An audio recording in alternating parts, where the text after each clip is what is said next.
I'm Karen Bradford, Chief Exec of South Kesteven District Council in Lincolnshire. I'm delighted to see you all here today, and like I said, it's particularly welcome to see you joining the ones that are joining the seminar for the first time. We've got a very interesting seminar lined up for you this morning. I've got 3 wonderful guests joining me here on the stage. The report's third recommendation is that once total local government spend has been agreed with government, it should be for local government itself to decide how funding is allocated between authorities. Now, of course, this won't be easy, and inevitably there will be differences in the needs and expectations of individual councils and tiers of administration. However, it was the Commission's view that better that councils negotiate and agree than central government continue to unilaterally decide alone.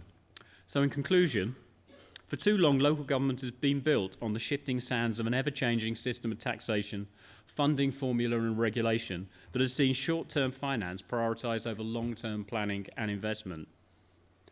Instead, stability, fairness, flexibility and accountability should underpin the way we fund local services. And the Commission's recommendation, we believe, sets out how we can achieve just that. The words up there are really important to me.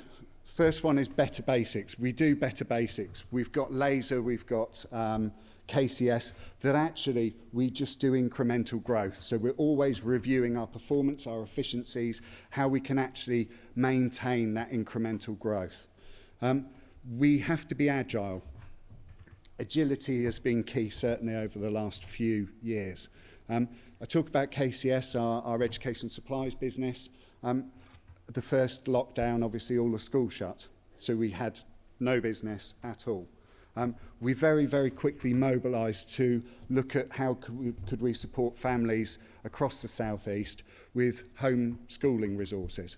So yes, we set up the direct to e-commerce platform for parents to be able to get discounted resources, but actually that grew, and we provided a lot of free lessons, free educational resources to families, and I think just over 2,000 families in the southeast of England took us up on the free resources, which was fantastic. So as we said, what do we mean by traditional approaches to development and placemaking? By that we mean sort of models of development that are essentially private sector led, so investment. So a sort of more passive role, arguably, for local authorities in terms of enabling through the planning system, as opposed to alternative approaches, we call them alternative, which might be more about direct delivery by councils. It might be proactively recognising wider policy levers and trying to shape that, influence other actors in the local area, also as funders, so that role. So recognising all of those levers beyond the planning system, but including it as well. And so I think it links to, I know APSE talk about municipal entrepreneurialism, I think that's right, and so we see it very much as part of that agenda. Good morning. I'm Councillor Arwyn Wilcock, and as of last night, I am delighted to be able to introduce myself as the new APSE National Chair for 2021-22. Thank you all for your support in my election. We have another busy session, so without further ado, I will introduce our panel who are going to discuss the very important theme of the future of local government services delivery. And I think before I go into the recommendations, I just want to say a little bit about paying conditions, because it relates very much to one in particular of our recommendations, which is that if you look at almost any job that's comparable across local government, the NHS, the police service, civil service, the local government worker gets paid less.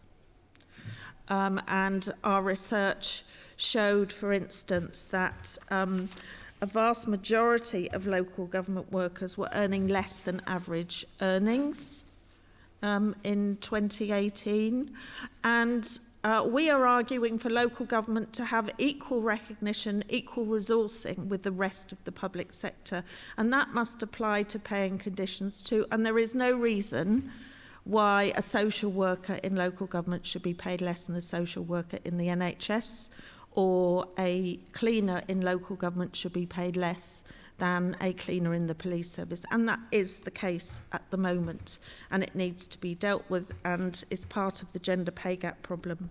In terms of EU exit, this probably is much better than words.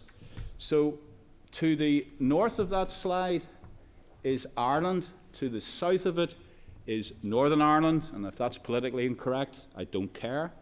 But you know what? There's a little industrial estate there called Flurrybridge. And it's not, colleagues, something out of Father Ted. It exists as an industrial estate, and the fields to the immediate north are in the south, and the fields to the immediate south are in the north. Don't tell me that's an Irish saying. But from a workforce, from a trade, from a supplier point of view, that in one slide just sums up the impact. And NILGA, as with APSE and most colleagues in the associations, are not ideological about EU exit. We have to deal with the impacts. And for those working in that industrial estate, those servicing it, Dundalk County Council emptying the bins in the south, but it's in the Newry and Mourne District Council where Councillor Andrews is, it kind of creates a few logistical issues and it kind of creates a churn. How are we going to react, regulate, resource and develop a workforce of tomorrow with these types of things? So we just thought we needed to get a bit of future-proofing done. Is it worth investigating now new ways of working which take account of the broader responsibility of chief officers, the declining numbers of staff employed by local councils? Are we locked into traditional ways of working, which often mean in practice a default recourse to meetings, boards, and process governments, I'm just going to go with that one, sorry, which are increasingly unsustainable and less fit for purpose? We looked at the diary, we asked these senior officers that we were working with to give us their diaries. It would have been quite easy. Meeting, and that was Monday. Tuesday, meeting. Evening, council meeting. Then a meeting. And it's this constant thinking about these different rules and procedures which were set up and have their merits. I'm not saying but are there different, how do we start to think about the different ways of working that might come up and the different sorts of practices?